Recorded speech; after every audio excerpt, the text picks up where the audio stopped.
Guten Morgen, liebe Mitpilgernde, an Tag 2 auf der Via della Plata.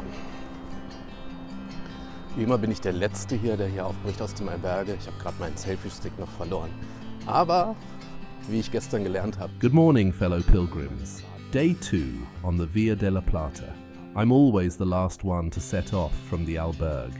My selfie stick has just broken, but as I learnt yesterday, I can let go of all my expectations and no longer have any pretensions, just get on with the journey. Now I'm leaving Guillena and heading towards Castilblanco. That's about 18 kilometers, and the weather promises to be good. Yes, I had a fantastic evening yesterday. I had some good encounters at the albergue, surprisingly. I didn't expect to meet anyone at all at this time of year. Neither did anyone else, by the way. We also had this expectation in common, and fortunately it was disappointed yesterday. Most of the restaurants were closed, but we did get something to eat.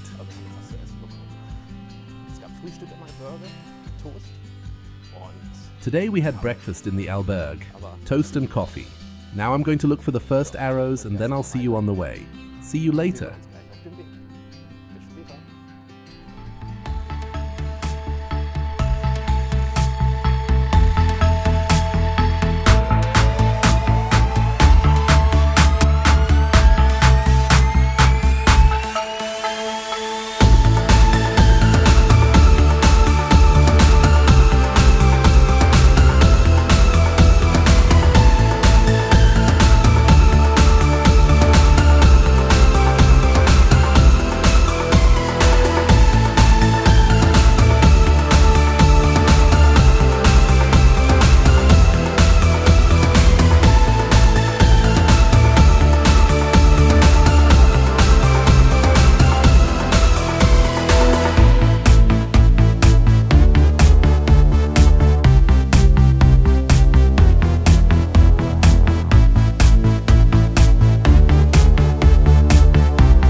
I think that's also a nice symbolism.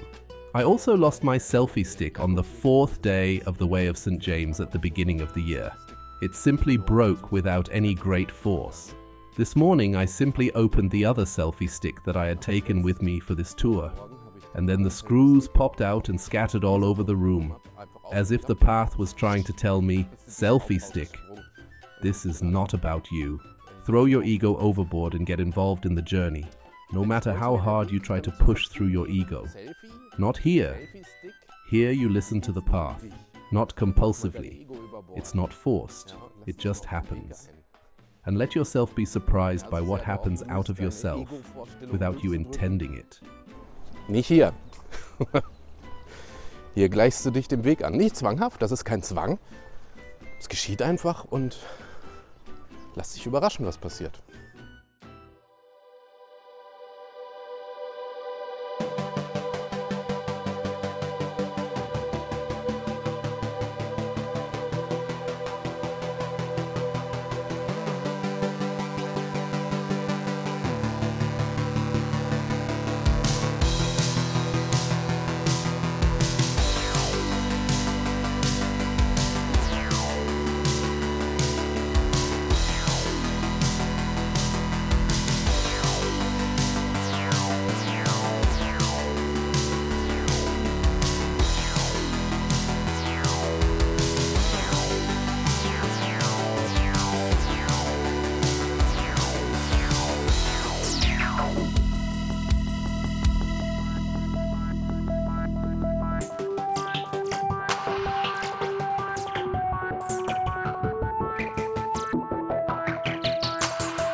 wasn't that surprising that when I followed the arrows, I was once again faced with a flooded path. This time there was no iron bar to balance over, but there was a bridge a few dozen meters upstream. Was this even a river or something that hadn't yet decided to be a standing body of water, a front garden pond, or a nature reserve with a swampy side? It was definitely water, which was worth its weight in gold for this southern region. Gabby later told me how a wildly gesticulating Spanish woman approached her near the bridge and warned, "Don't go down there under any circumstances, there are wild dogs." I don't know if I was just lucky now, but what I did know was that the Way of St. James in southern Spain is definitely beautiful, but it is also different. A walking stick is in order to defend yourself if necessary. But maybe flowers in your hair will also help to completely disorientate your opponent by virtue of your own meekness. I'll take my chances.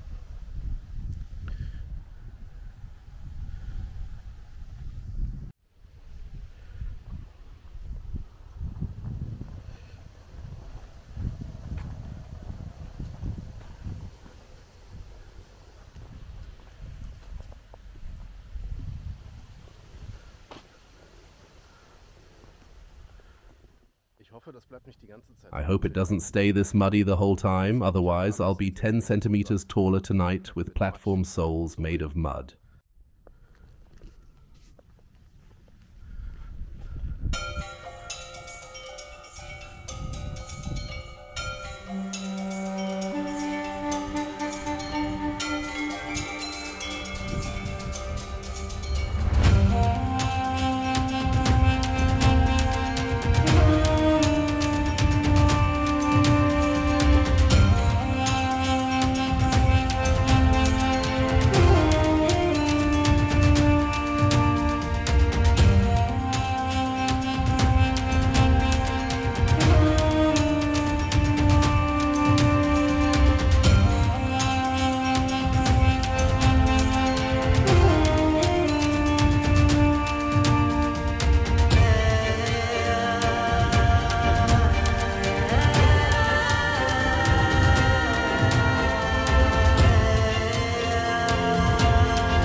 And then I entered a magical forest, widely spaced trees, deep green grass in between, mystical rock formations, suddenly a shepherd with his flock.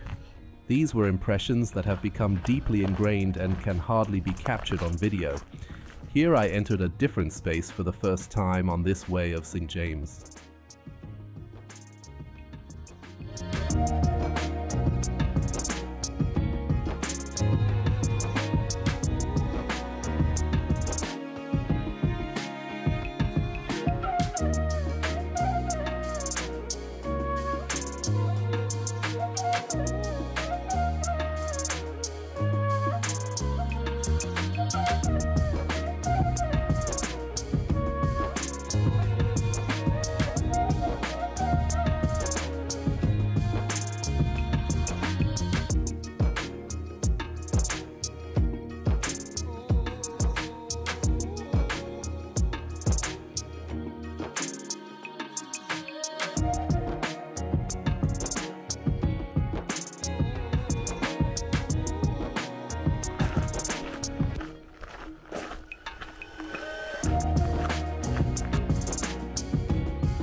Water is life.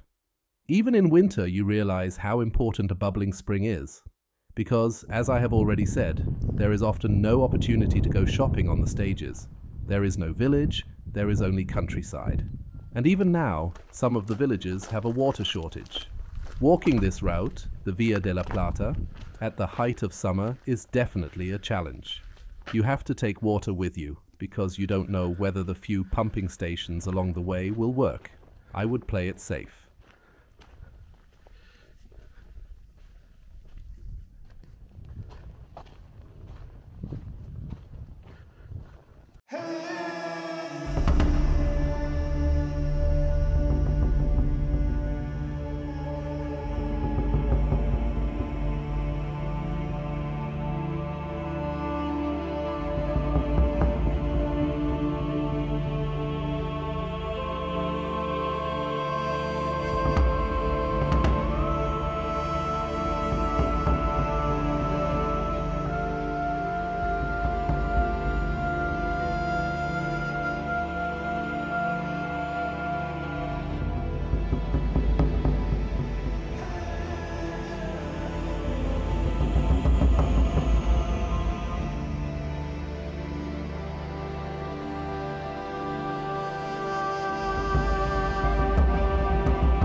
Now follows the description of the bull attack. The attack itself was not filmed. The narrative alone may still be upsetting, and you can also see a slight injury to my hand. If you would rather not see and hear all this, I recommend you press pause now and skip this section. You will find a chapter overview in the video description below the video. You can use this to skip to the next section. I would also like to emphasize that, in retrospect, my assessment of the incident is that the men accompanying the bull, with horses, lances, and dogs, had the situation under control. Of course it was dicey, but that is no argument against the Via de la Plata. I experienced the Via de la Plata as a wonderful, beautiful route that is truly mysterious and special. The people in the villages were helpful, very hospitable, and cheerful. What I learned, and what I would like to pass on to you if you want to go on a pilgrimage there, is that you also need to be well prepared for such eventualities. In other words, you should have a sturdy walking stick, an emergency app on your mobile phone to call for help, and so on.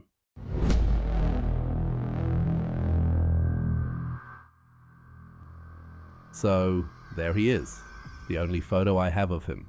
But I was only 1 to 2 meters away from him.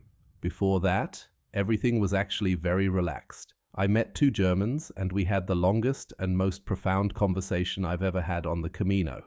And then he, the bull, came and put our trust in God to the test. You can now see what followed. Hallo, Leute. Hallo. Hi. Hello, folks. I have just met two pilgrims.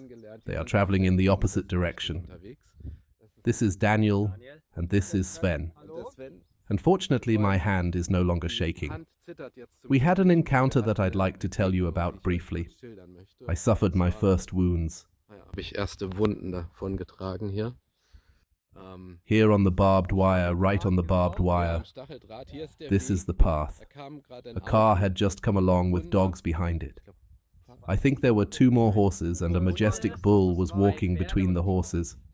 And the one in the car warned us somehow, and we didn't really understand. We just somehow understood that he was talking about a cow, and that we should watch out. And that's exactly what happened. Two riders came along, one went ahead, and the other was behind the bull, and yes, they just went past here, and we were at the fence. Den Zaun hier, Da. hier, ich stand hier so. Und er hat gesagt, wir sollten den And the rider told us not to look the bull in the eye. Yes, the bull suddenly stopped, stood there somehow the whole time and watched us. He didn't really recognize us, he was a bit nervous. And then he came running along the path towards us at a monkey's pace with big horns. längs gelaufen, auf uns zu in einen Affenzahn. Mit großen Hörnern muss man noch sagen, das Vieh hatte fette Hörner. He had big horns. He came towards us like that. Then he turned round here again. You can still see the tracks here. Hier sieht man noch die Spuren. Ja. Und ist dann den Weg. Yes, and then somehow disappeared back onto the path. That was a very adrenaline-fueled experience. Yes, and I was standing right here, thinking I'd climb over this fence if he came. Then I leant on the pole to jump over the fence, but the pole broke. I fell backwards onto my back. As I fell, I grabbed the barbed wire to try and climb, but it gave way so much that I just fell backwards. My fingers caught the wire, of course, and the spikes caused wounds. My first reaction was, okay, just jump over that stupid fence. Then I fell and crashed onto my back. Shit, the bull is right there. I rolled over, lay flat on the ground, and then I just heard from the two of them, he's gone. Daniel also had his back to the bull, but Sven was looking at him. I saw him, and I didn't know what to do. I moved back and forth. And he was a bit startled too, and then he swerved and got back on the path. It was amazing. And then he took off, and then another horse came after him, also carrying a spear. I asked the driver, "Is that a bull?" And he said, "It was a bull. It had real horns. So long. He could have easily speared us with them. If we're lucky, we'll end up in hospital." Or, yes, you can imagine. Great adventure. We survived. I wasn't scared until Sven moved so fast. I was only scared for a moment. The two of them are shaking. I'm not shaking anymore. I was hardly shaking at all. Abenteuer. Wir haben's überlebt. Ja. Ich hab mich nicht erschrocken, bis sich, Sven, sich zu schnell bewegt. We sat there and had a smoke. My first cigarette for many years. Come down. It was an experience. An experience. And I thought the whole time, I'm alone all the time. There's nobody here. The Via della Plata in December will be boring. Yes, we were proved wrong. So, best wishes. Wurden eines Besseren belehrt heute. Schöne Grüße. Ciao. Schöne Grüße. Ciao. Hey guys, I just met those two pilgrims from Germany, Sven and Daniel, and we stayed here for a while. Had a chat, talked with each other, and yeah, it's unbelievable. It's an adventure. Look at this. Look at this. Look at this. Oh, I'm shattering. There was a car, horse riders, dogs, lots of dogs came this direction, and they talked to us. We didn't understand them, and then there was a huge bull with huge horns, and they talked, "Don't look at him, don't look at him." We stayed here. We got over here to this fence, and the bull was standing directly there, staring at us. And then he got down and sprinted towards us. We stood here. I grabbed this here, and with this. with my hand, wanted to jump over the fence, but this broke down.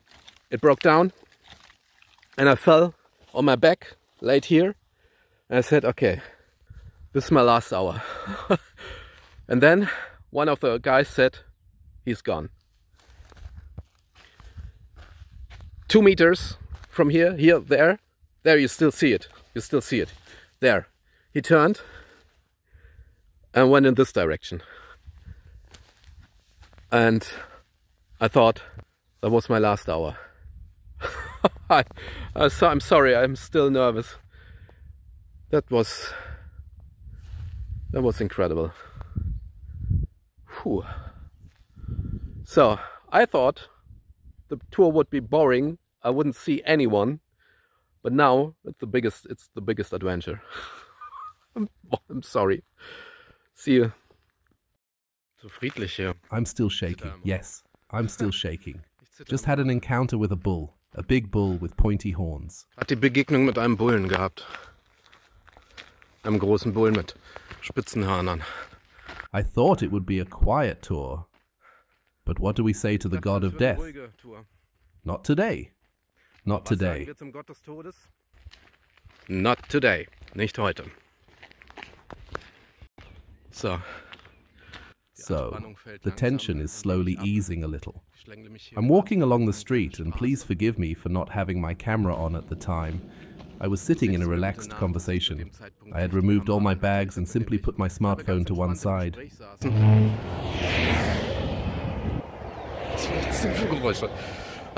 I had nothing else to hand, and when we saw this large creature, I immediately thought, this is a really serious situation. Leave the camera where it is.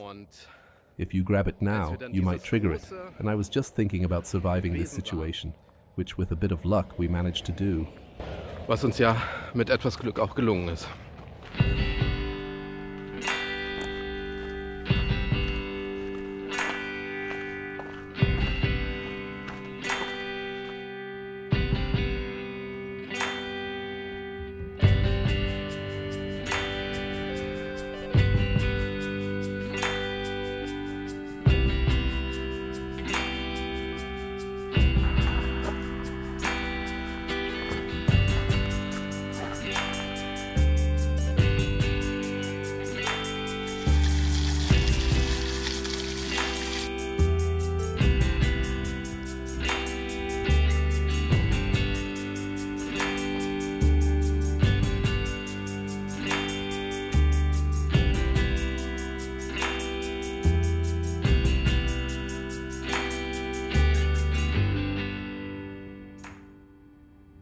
Ja, du? Das ist aber zutraulich. Hey du. Hallo. Na, Kitty? Well, you, how are you feeling? All right, off you go. What does the bad man want from me? Yes, I'm just a pilgrim, don't worry. I'm in the albergue, arrived and unpacked. And now, of course, it's time to do the laundry and recharge all the electrics. Und die ganze Elektrik wieder aufladen. I feel a bit reminded of Zubiri at the moment. I did my washing by hand then too. It's laundry day.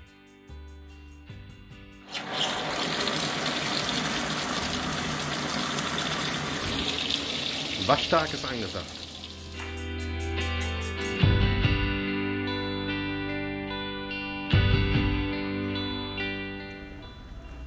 Wow, what a day.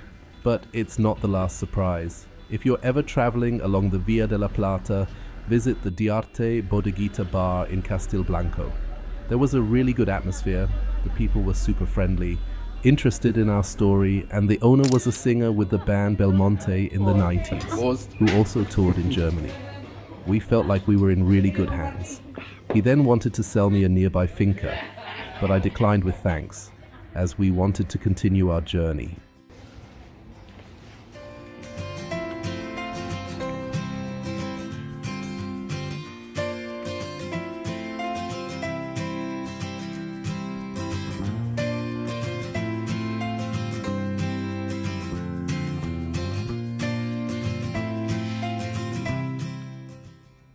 So ihr Lieben, Tag 2 auf der Via della Plata geht zu Ende.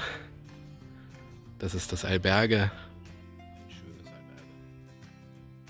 So, dear ones, day 2 on the Via della Plata is coming to an end. This is the albergue, a beautiful place. Yes, really, really nice rooms, almost like a small hotel. Now I'll show you the streets here. There are often beautiful white houses here, sometimes with a roof terrace, barred windows and a balcony concept that I haven't quite understood yet.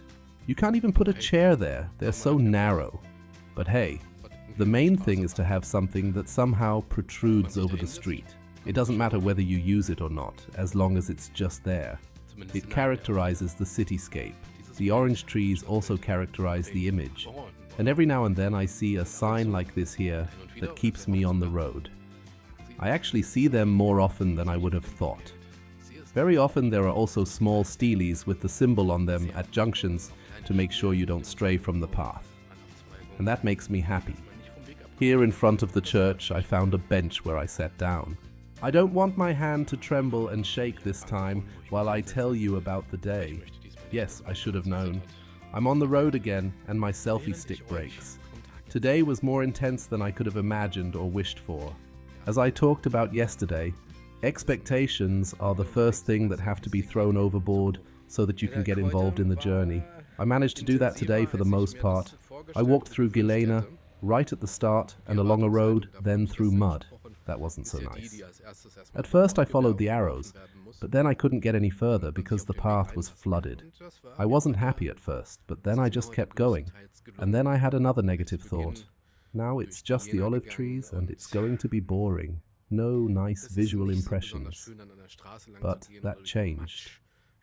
The second day on the Via della Plata was beautiful. Really, really beautiful. I immersed myself in a fairy tale world of trees that I didn't know from home. I walked into a green, hilly landscape that unfolded between the trees. I'm expressing this a bit cryptically, but you can see it on the videos.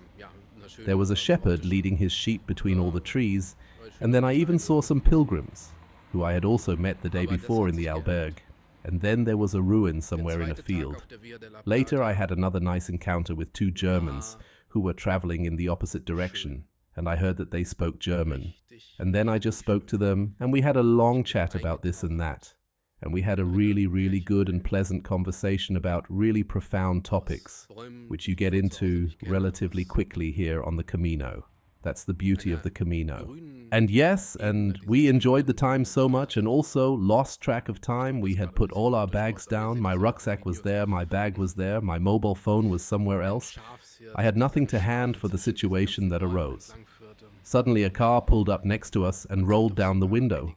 I'm old, I still say, roll down the window. And then there was a gentleman who gave us a serious look and told us something. He told us and he told us. And I saw my companions, who just nodded. They just nodded. I said, okay, they'll understand what the man is saying. At some point, his monologue ended. He drove on, and I asked them, hey, what did he say? And they both looked round at me and said, we don't know.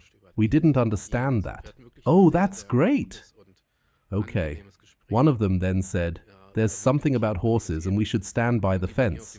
Yes, okay. Next came some dogs. Then came a man on a horse and we headed towards the fence. We already had the feeling that something was happening. Something dangerous was about to happen.